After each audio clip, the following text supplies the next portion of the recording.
नमस्कार दोस्तों, आप सभी का स्टडी फॉर यूपीएससी पीसीएस में स्वागत है। आज का जो अपना वीडियो है वो साइंस एमसीक्यू का अगला वीडियो है और ये जो रासायनिक अभिक्रियाएं और समीकरण है, यकीन मानिए बीपीएससी में कोई ऐसा साल नहीं बीता है, खासतौर से 67वीं के री एग्जामिनेशन के बाद से 67-68 दोनों में सवाल भर भर के यहाँ से पूछे गए हैं। एसिड बेस के रिएक्शन से, मेटल का एसिड से रिएक्शन से, मेटल का बेस से रिएक्शन से सवाल पूछे गए हैं। इसलिए आप इसको ध्यानपूर्वक कीजिएगा। ये बुक कौन सा है, बहुत सारे बच्चे पूछते हैं, तो ये बुक है अरिहंत एनसीईआरटी एमसीक्यू। हर वीडियो को मैं शुरुआत में बताता हूँ, फिर भी बच्चे पूछते कमेंट करके कौन सा बुक है ये। अरिहंत पब्लिकेशन का नाम है, साइंस एनसीईआरटी एमसीक्यू की बुक है। ओके, चलिए शुरू करते हैं। और जब इसका मैं एमसीक्यू आपको करवा देता हूँ उसके बाद आपको पीडीएफ मिल जाता है। मेरे पास पूरे बुक का पीडीएफ नहीं होता है, पूरे बुक का पीडीएफ मेरे पास खुद नहीं है। मैं जितना आपको एमसीक्यू करवाता हूँ उतने का ही मैं पीडीएफ बनाता हूँ।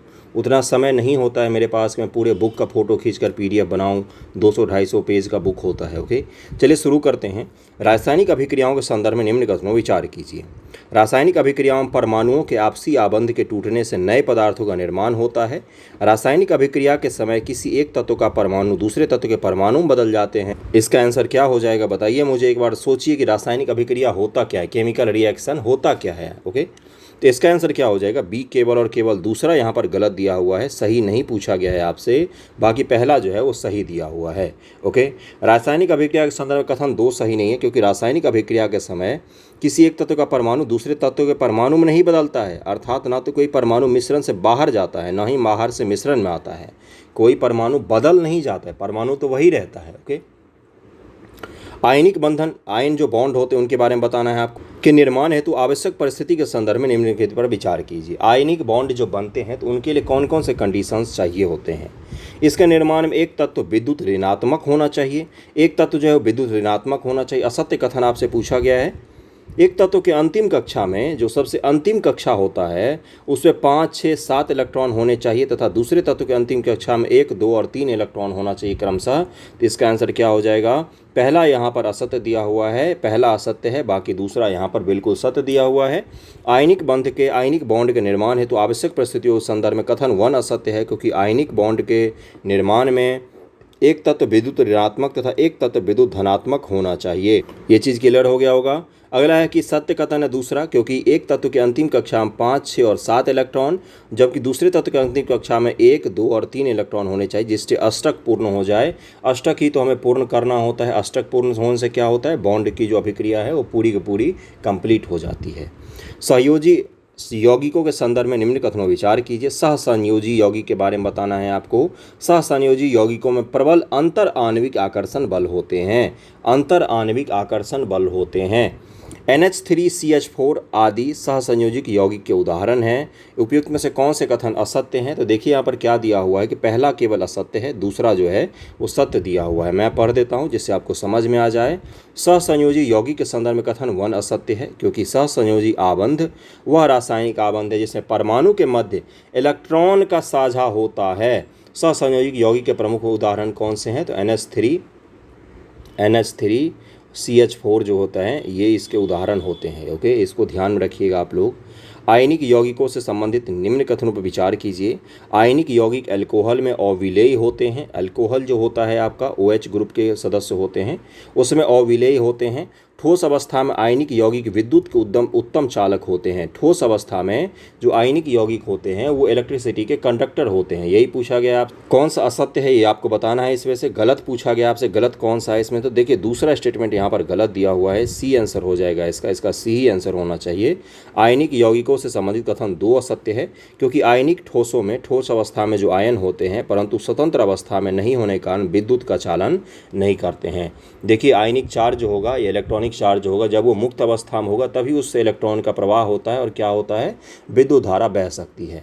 लेकिन इसमें चूंकि इलेक्ट्रॉन जो होते हैं वो फ्री अवस्था में नहीं होते हैं, इसके कारण से क्या होता है, विद्युत धारा का इसमें प्रवाह नहीं हो पाता। इसलिए इलेक्ट्रिसिटी का ये बैड कंडक्टर होगा, ना कि कंडक्टर। ओके, पहला सत्य है कि आयनिक यौगिक अल्कोहल में अविलेय होते हैं। अल्कोहल एक ध्रुवीय विलायक होता है। रासायनिक यौगिक जिनमें आयनिक आबंधों के द्वारा जुड़कर एक जालक संरचना का निर्माण करते हैं आयनिक यौगिक कहलाते हैं वो। अगला सवाल कौन सा है, क्या होता है जब एक रासायनिक आबंध बनता है? रासायनिक आबंध जब बनता है तो क्या होता है, दरअसल में ऊर्जा हमेशा निर्मुक्त होती है। बी आंसर हो जाएगा इसका, बी आंसर हो जाएगा, बी आंसर हो जाएगा। जब एक रासायनिक आबंध बनता है, जब एक रासायनिक बॉन्ड बनता है, केमिकल बॉन्ड बनता है, तब ऊर्जा हमेशा निर्मुक्त होते हैं। ये आबंध रासायनिक संयोग के बाद बनते हैं तथा परमाणु अपने से सबसे पास वाले निष्क्रिय गैस का इलेक्ट्रॉनिक विन्यास प्राप्त कर लेते हैं। इसी से क्या बनता है, तो रासायनिक आबंध बनते हैं। ऑक्सीकरण और अपापचय के विषय में ऑक्सीडेशन का आपने नाम सुना होगा, उसी के बारे में पूछा गया। निम्न से कौन से कथन सही हैं, ये आपको बताना है। 4 स्टेटमेंट दिए हुए हैं, पढ़िए एक बार इसको रोककर वीडियो को। पहला है कि ऑक्सीकरण में इलेक्ट्रॉन त्यागे जाते हैं जबकि अपापचय में इलेक्ट्रॉन ग्रहण किए जाते हैं। तो ये तो सत्य होना चाहिए भाई, सही है ये तो। ऑक्सीकरण में इलेक्ट्रॉन ग्रहण किए जाते हैं, पहला सत्य होगा तो दूसरा तो अपने आप गलत हो जाएगा। ऑक्सीकारक ऑक्सीकरण संख्या घटाता है जबकि अपापचय ऑक्सीकरण संख्या को बढ़ाता है। ऑक्सीकारक करण संख्या बढ़ाता है जबकि अपापचय ऑक्सीकरण संख्या घटाता है। तीसरा और चौथा भी एक दूसरे का अपोजिट लिखा हुआ है, तो उन दोनों में से कोई एक ही सही हो सकता है। तो पहला सही है तो उसके साथ कौन सा आंसर हो जाएगा, पहला और तीसरा यहाँ पर सही दिया हुआ है, पहला और तीसरा सही दिया हुआ है।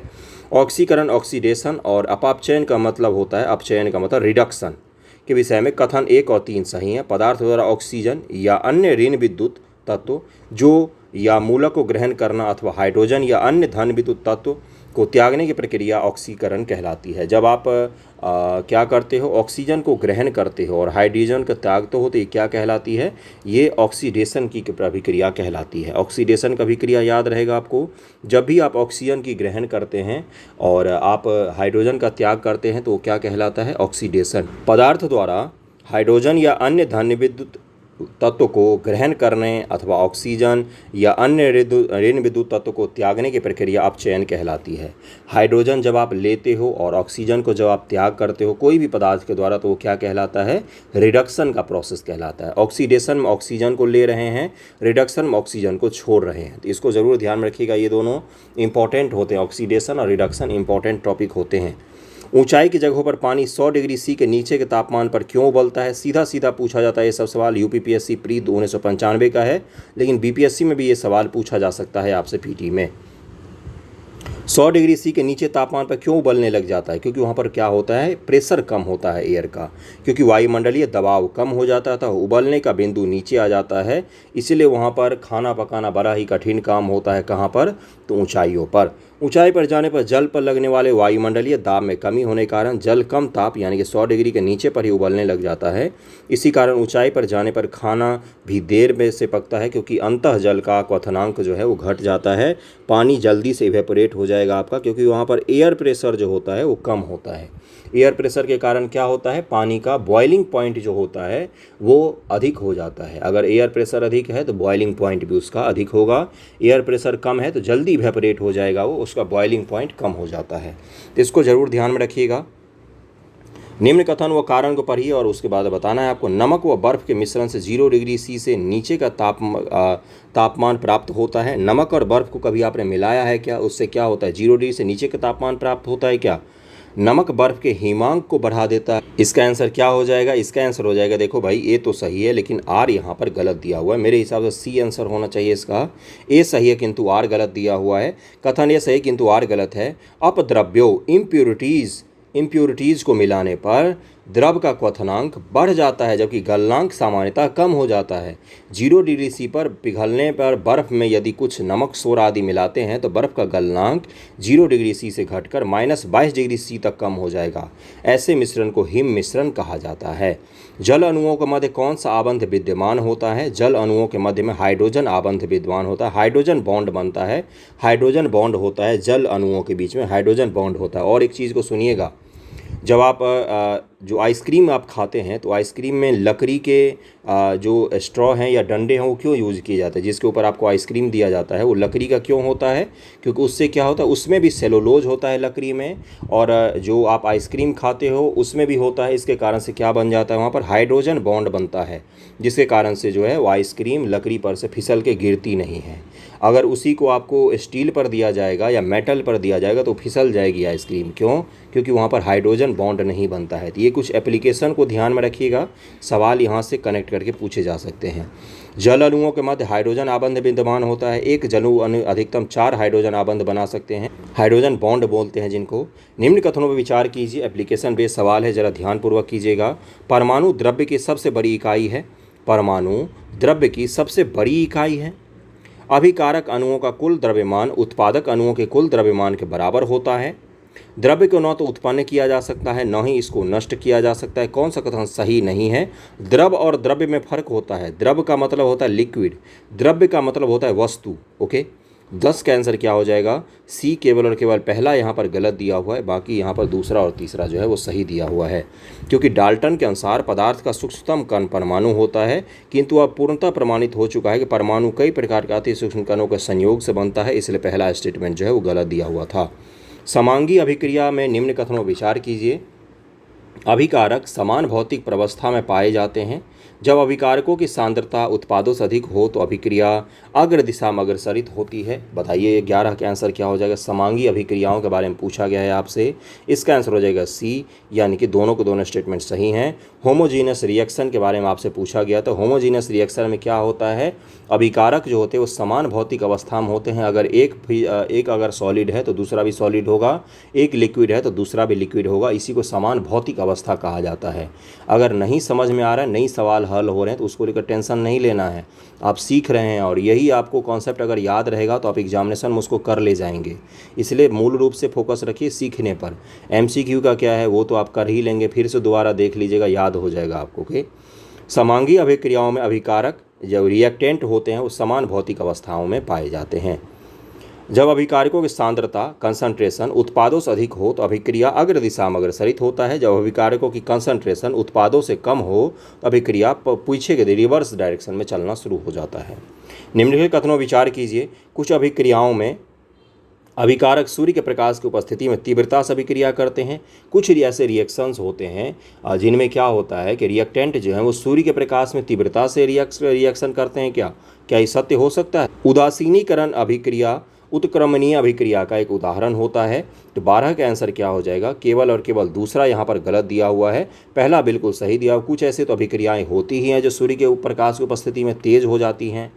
देखिए क्या लिखा हुआ है, कथन 2 सही नहीं है, क्योंकि उदासीनीकरण अभिक्रिया न्यूट्रलाइजेशन रिएक्शन उत्क्रमणीय अभिक्रिया रिवर्सिबल रिएक्शन का नहीं बल्कि इरिवर्सिबल रिएक्शन का उदाहरण होते हैं।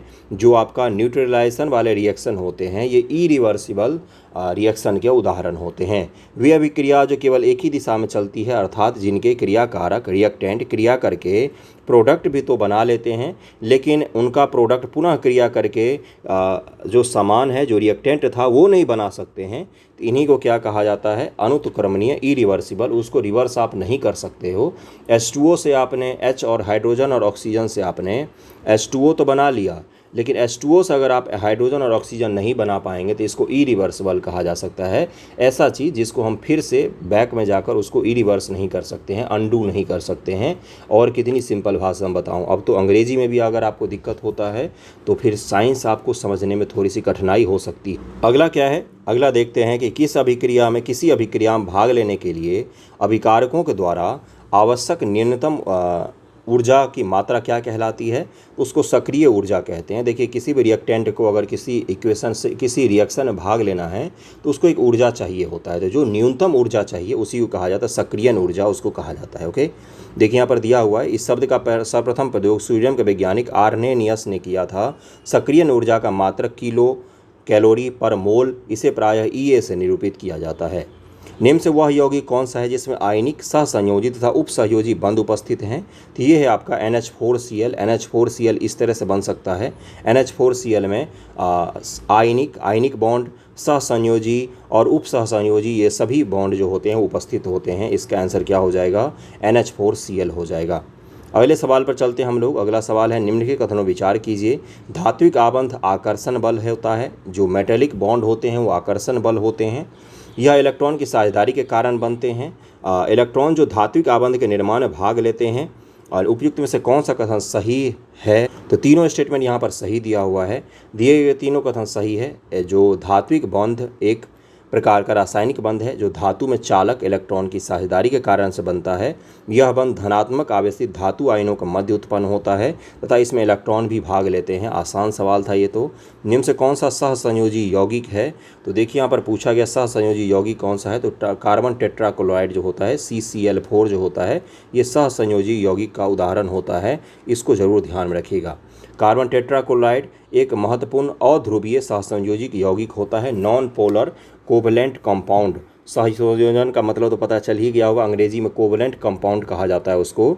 एक विलायक के रूप में इसका उपयोग आयोडीन, वसा, तेल व अन्य अध्रुवीय यौगिकों को भंग या घोलने के लिए किया जाता है। ओके।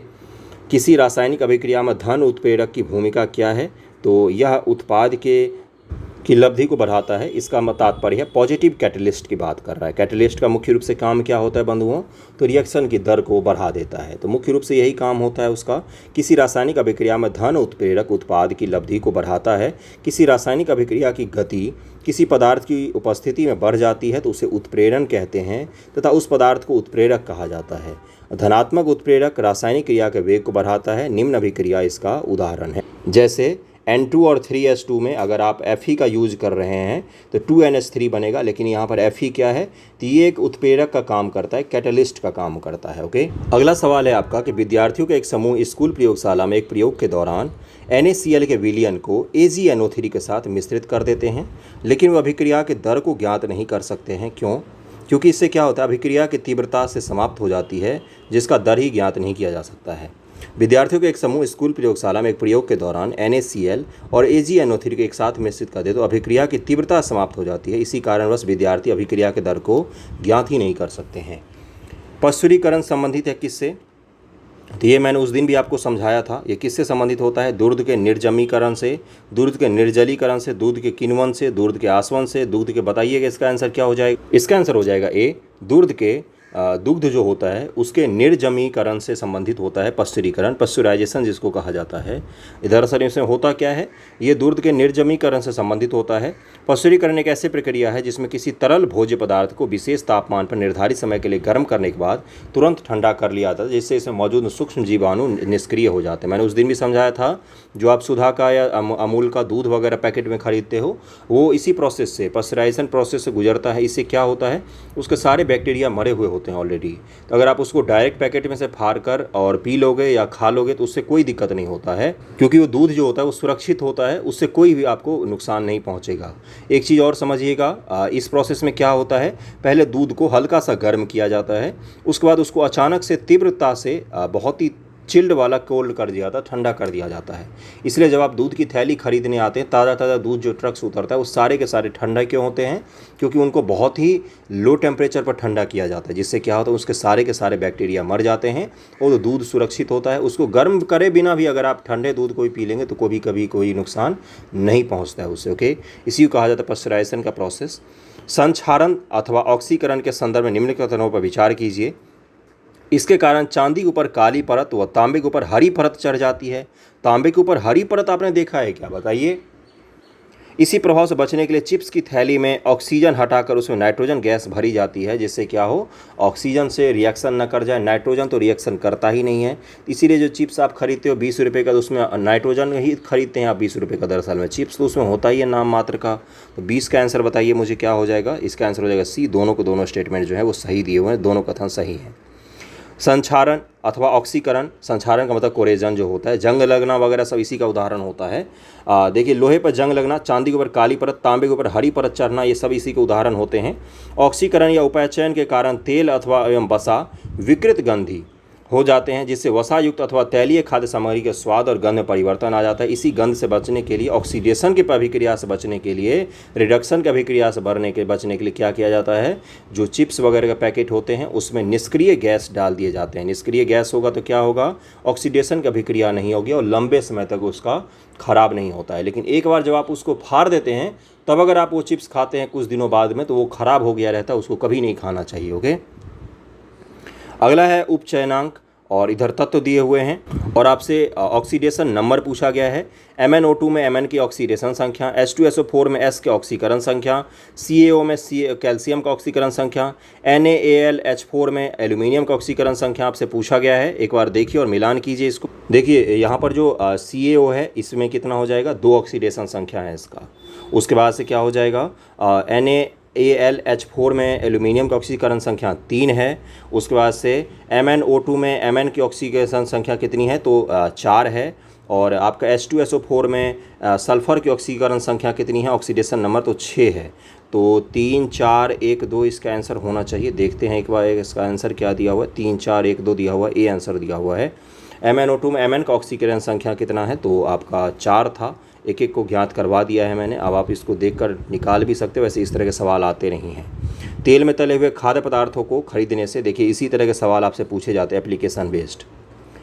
पहले उनकी निर्माण तिथि को अवश्य जांच लेना चाहिए, क्योंकि तेल विकृत गंधी हो जाते हैं। इसका क्या कारण होता है, तो ये ऑक्सीडेशन के कारण से होता है। उपचयन या ऑक्सीकरण, ऑक्सीडेशन या रिडक्शन के प्रोसेस के कारण जो तेल में तले हुए चीज़ें होती हैं वो कुछ समय के बाद खराब हो जाती हैं। ओके, तेल में तले हुए खाद्य पदार्थों को खरीदने से पहले उनकी निर्माण तिथि को अवश्य जाँच लेना चाहिए, क्योंकि तेल का ऑक्सीकरण उपचयन होने के कारण तेल विकृत गंधी हो जाता है। इस कारण से खाद्य पदार्थों के स्वाद और गंध में बदलाव आ जाता है। ओके, अगला चैप्टर है आपका क्या, तत्वों का आवर्ती वर्गीकरण। जो आपका आवर्ती जो वर्गीकरण होता है उसके बारे में सवाल पूछा गया है।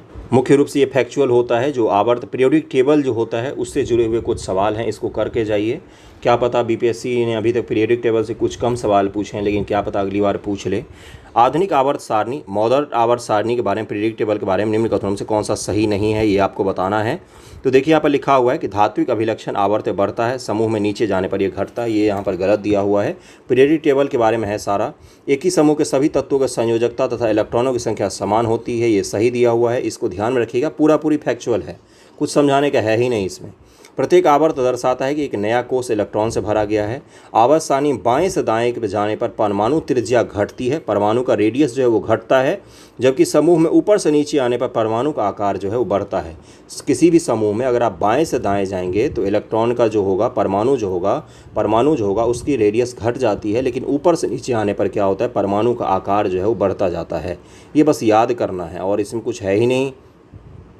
दीर्घाकार आवर्त सारणी में किस आवर्त तथा समूह में इलेक्ट्रॉन की संख्या अधिकतम होती है, तो यहाँ पर छठा आवर्त और तीसरे समूह में इलेक्ट्रॉन की संख्या जो अधिकतम होती है, छठा आवर्त में होती है इलेक्ट्रॉन की संख्या अधिक। इसमें अधिकतम 32 इलेक्ट्रॉन आ सकते हैं। समूह 3 में अधिकतम इलेक्ट्रॉन आ सकते हैं 18। कितने, 18 आ सकते हैं। रटने वाला चीज़ है इसमें 100%, कुछ भी इसमें समझाने वाला है ही नहीं। निम्न से कौन आवर्त के कुछ तत्व विकर्णी संबंध प्रस्तुत करते हैं, तो दूसरे और तीसरे आवर्त के कुछ तत्व जो होते हैं वो डायगोनल रिलेशनशिप को दिखाते हैं, जिसका उदाहरण दिया हुआ है लिथियम मैग्नीशियम का, बेरिलियम एल्यूमिनियम का, बोरोन और सिलिकॉन का यहाँ पर दिया हुआ है। ओके, क्षारीय धातु प्रबल अपापचक है। इसका कारण क्या होता है, अपचायक है, रिड्यूसिंग एजेंट है। क्षारीय धातु जो बेसिक मेटल होते हैं, बेसिक इन नेचर में जो मेटल होते हैं उनके बारे में पूछा गया, बेस वाले जो मेटल होते हैं उनके बारे में पूछा गया है। तो निम्न आयनन ऊर्जा होता है इनमें, मैं समझा देता हूँ। क्षारीय धातु प्रबल अपाचक यानी कि रिड्यूसिंग एजेंट हैं, क्योंकि इनमें निम्न आयन ऊर्जा आयोनाइजेशन एनर्जी होती है, अतः इनमें इलेक्ट्रॉन त्यागने की प्रवृत्ति बहुत अधिक होती है। ये आसानी से ऑक्सीडाइज भी हो जाते हैं। जो धातु होते हैं उनके बारे में बताया गया है।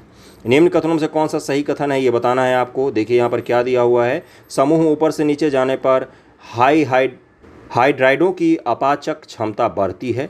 अपाचक क्षमता क्या होती है, तो रिड्यूसिंग एजेंट की क्षमता जो होती है वो बढ़ती है, पहला में लिखा हुआ है। समूह में ऊपर से नीचे जाने पर हाइड्राइडों की अस्थायित्व घटता है।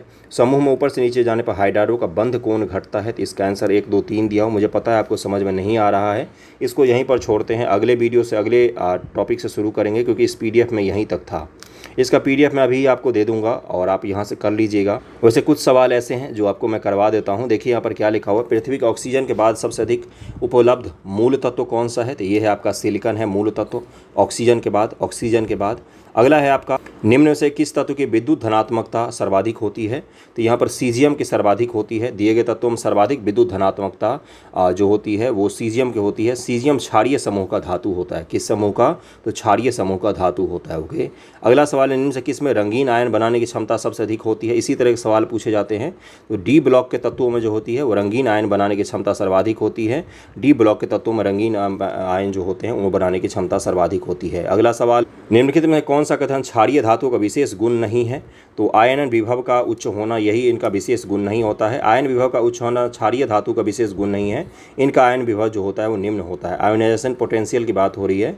आयन विभव का इंग्लिश में क्या बोलते हैं? आयोनाइजेशन पोटेंशियल बोला जाता है इनको। अगला सवाल, ये सवाल कीजिए कि बेरिलियम, एल्यूमिनियम, मैग्नीशियम और पोटेशियम तत्वों के लिए धात्विक अभिलक्षण का सही क्रम निम्न से कौन सा है? मेटेलिक कैरेक्टरिस्टिक्स का आपको सही आपको लगाना है इनको क्रम में। तो इसका सबसे ज़्यादा होता है पोटेशियम का, फिर मैग्नीशियम का, फिर एल्यूमिनियम का, फिर बेरिलियम का होता है। देखिए यहाँ पर क्या लिखा हुआ है, आयोनाइजेशन एनर्जी की घटती है। समूह में ऊपर से नीचे जाने पर क्या होता है? आयोनाइजेशन एनर्जी जो होती है वो घटती है।